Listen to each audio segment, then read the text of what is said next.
All right, these are the positions and where I'm at.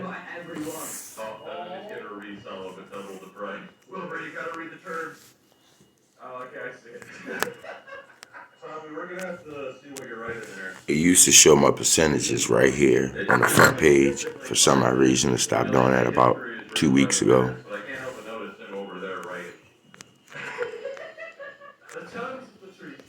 See, it dropped from 56 all the way down to 39 for my next asset. So there's a range between that 56 and 39.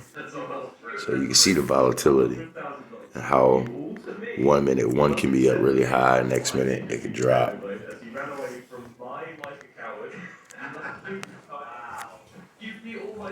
Just to give you an idea of where I'm at growth wise, even though the narrative is everybody's talking about recession, and Fed heights, and depression, and you can still see growth.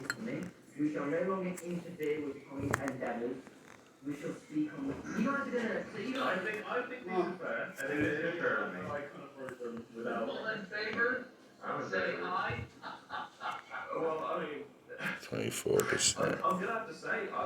Upstart, it's a new one. This just shot away in one day. In one day, 23%. And you can see I just struck it.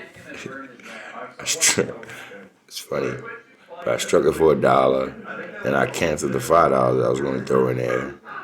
I canceled both of those, the dollar and the five, and then end up throwing $1 back in. So you can see I put $1 in, then canceled that and put $5 in, then canceled that and said, nah, I'll put $1 in since I just started that. And that was just on the 14th or 13th. So I just started this, and literally the next day it shoots up 23% in one damn day. So now I gotta wait, see if I can catch that coming down, maybe lose about 8%, maybe 10%, and then strike it. And maybe catch it again if it loses a couple percentage points and strike it again. But I don't want to strike it right after it went up 23% in one day. That's one of my newer ones. All I got is $1 in it. But you see how far it went in one day. All this is of course overall except for that one that I just showed you where it shot up 23% in one day. So overall I'm up 22% on that ETF. But 19.89%, Amazon position 19. So I'm dropping around at 19%, 19%, 19%, 18%, 17%. So you can get an average of the percentage of growth on most of them. 15%. 13%. Some of these are more bullish about than others. 12%.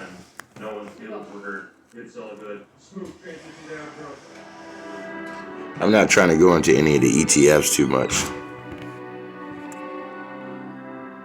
but you can see them. I dropped my position on Roblox. They was doing really bad. 9% on Tesla. Man, I was up like 50% on Tesla at one time. 8%, 9% on Roku. So as you can see, it's about where I'm at. So just to skip past a few of these, Twist is one I really like.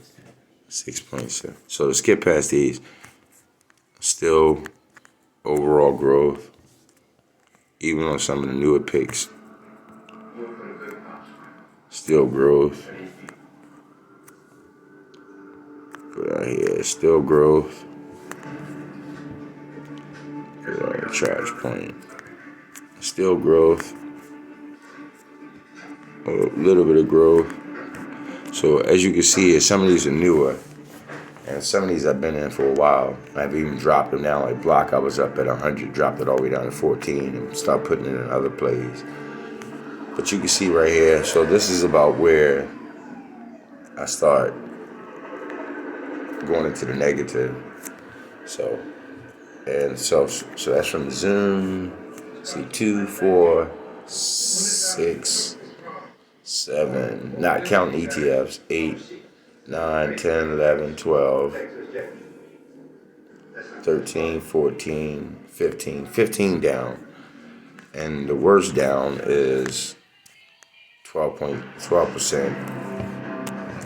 The actual worst is the ETF, 12.59. So it's not so bad. The worst I'm doing at is 12% loss on my worst. And so, but like I said, some of these are newer choices too, like SciTag. It's new. Just start striking them. Since April 29th, I noticed them.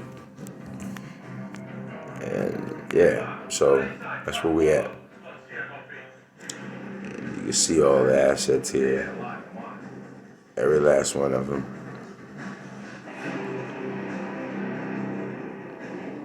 My hopes is not to see any of the higher amounts at the bottom, because what that means is I have a stock where I put a lot of money in and it's at a great loss because all my losses are at the bottom.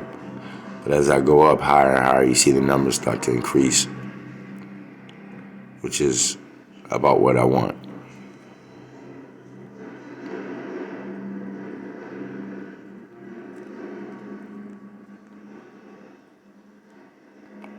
So this is pretty much the pattern that I wanted to take, and that is have some of the larger or mega cap stocks.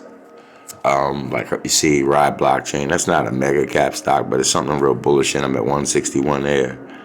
Nvidia is something I'm very bullish on. Nvidia. I think they'll have their time where they start to, expire or spiral down, but I want to catch as much of them as possible.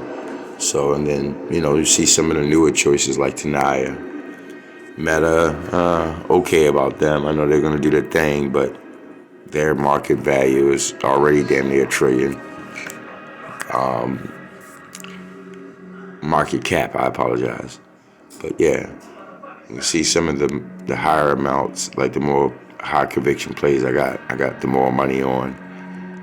The whole objective is not to put more than $100 into any of them, and to get the average strike price as low as possible. You see the average price at 90. If I go with the 10-year, the lowest I'm going to come close to that 90 is right there at that 88.23 around December 30th.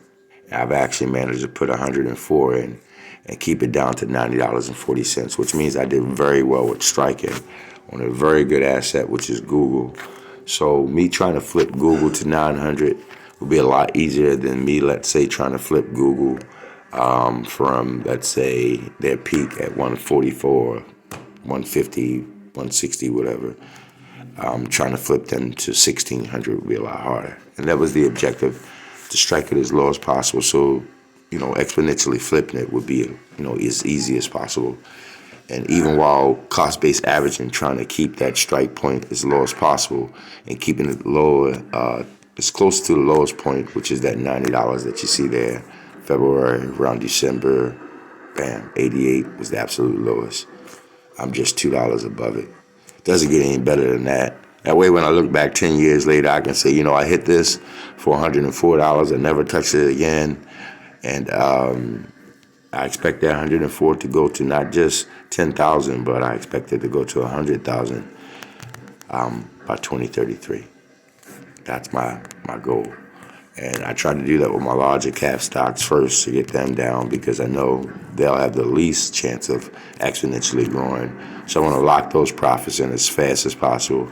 And then I'll go to some of the lower market cap, stocks where the growth is much more exponential and I have much more time to play with, because remember, it's all about timing and time.